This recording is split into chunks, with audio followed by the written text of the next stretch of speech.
Фериште Мусаева показывает сокровища своего сундука. Это одежда, в которой ее родители были депортированы из Крыма в 1944 году. Латка на латке, штаннар бабам, йыртык, бір кофтасы анамын, битамын арабашалы бабам и шербентес.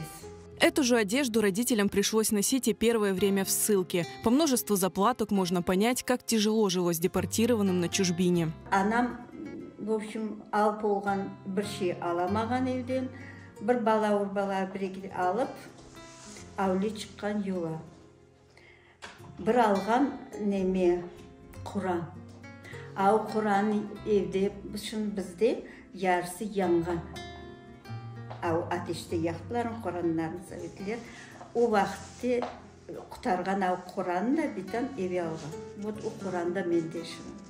Это обветшалая одежда – семейная реликвия Фериште ханым. Ее родители были депортированы из села Уппа под Акьяром в Марийскую ССР. Сама Фериште Мусаева родилась в 1949 году. Бараклар немедағы içinеді. Yanımıza vardı balota, balotanın ardından başlaydı dağlar.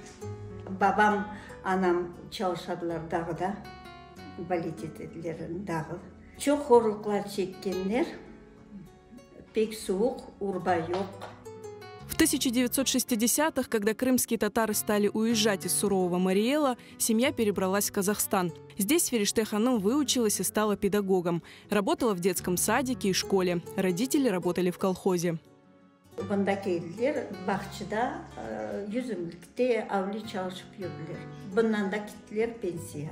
Bütün улицамыз татарды, адада Татарская улица дейділер. Родителям Фериште Мусаевой не суждено было вернуться в Крым. Сама Фериште ханым тоже осталась в Казахстане. Сейчас она живет с дочерью в городе Есик Алматинской области.